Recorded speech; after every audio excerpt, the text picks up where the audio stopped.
Hi, EDU 131. Today we're going to be interviewing a family service manager from the Head Start. Hello, my name is Gloria Whitehurst. I'm the family service manager for Johnson Lee Harnett Community Action Head Start, Early Head Start. I am going to ask Ms. Whitehurst a series of questions that will be found on page 1 of your Head Start/Early Head Start family engagement assignment. So we'll start with the questions, Ms. Whitehurst. Can you please share about how Head Start families are identified and how they are initially contacted? Each year we send out recruitment flyers that we're recruiting children for the upcoming school year. Children must be 3 or 4 years old by August 31st. That's the new cutoff date for the school system, because we want to make sure the children are ready to enter kindergarten. Based on, once we do send out our flyer, we make sure that all our community partners get information about our recruitment process. The parent must come in, call, schedule an appointment to do an application. We do a sit-down interview with the family. When the family come in, our family service worker will sit down with the family. We have a new application checklist.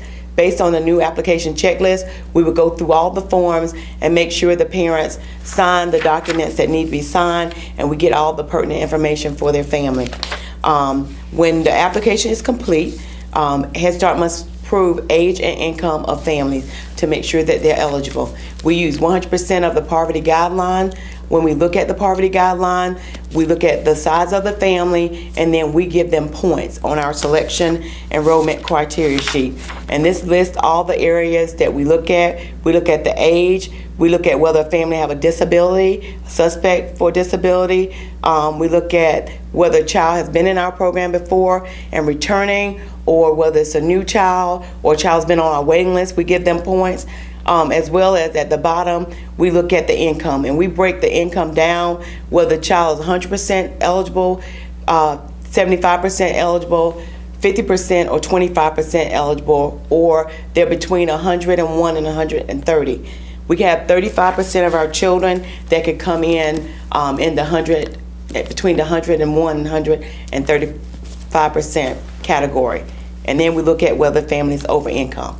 A lot of children who may have a disability, some of those children, if the school system in partnership with us see that Head Start is the best fit for the child, we look at those children and place those children as well. But they must have they must have an IEP. So when we get the IEP, we give them points for that as well. Thank you. So could you please share about the process of creating a family partnership agreement and the follow-up process as it relates to the family partnership agreement at Head Start? Okay. Our family partnership agreement, the process starts during the application process, because what we want to do is build trust and respect with the family. As that we know, as the families come in and they feel comfortable with us, they will share more information with us. We don't want to overwhelm them with the paperwork. So what we do is we do assess the family. When we do our initial application, it tells us whether or not the mother is married or single, or it's a single dad. We look at the education of the family. That is on the initial application as well. And as we go through the document, we assess what their interests are, what kind of training they need. So we have all that information. We gather that during the initial interview process. So when we go to the partnership, we look at what do they need to, what the family are interested in working on. We try to make sure that they're ready. We work with them as soon as they're ready to start that process, because we know a lot of families come in with a lot of challenging situations. So we try to make sure as they're ready that we start that process with them.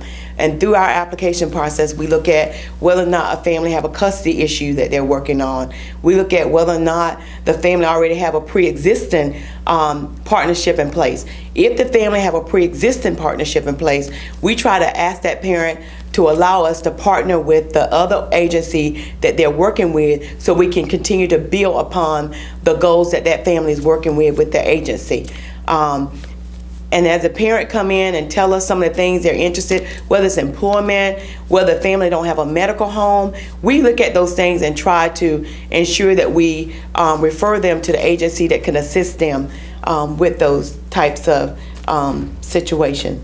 Can you share information about the Parent Transition Handbook and what that includes? Yes, we do have our Parent Transition Handbook. We provide those documents to our families in English and in Spanish. And what these documents entail is it gives an overview of our program, what the parents can expect in all our content areas.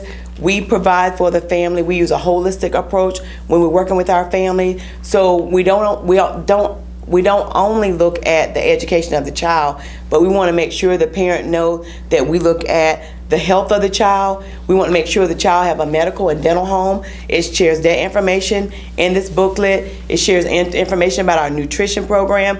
We provide the children with a breakfast, with lunch, and a snack. This program is free to our families that qualify based on our guidelines. Also, it talks about transportation. We don't go to every community, but we do have locations that we go to, target locations that we pick up children. We don't always do door-to-door stops, so that information is in there. It will tell you about our transportation. It will tell you about our mental health and disability.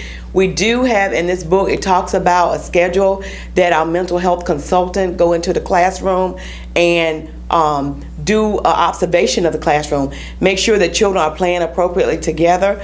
So that information is in this book, as well as family services. One thing you talk about, we make sure that we partner each family with a family service worker. So that family service worker is to help that family transition throughout our program.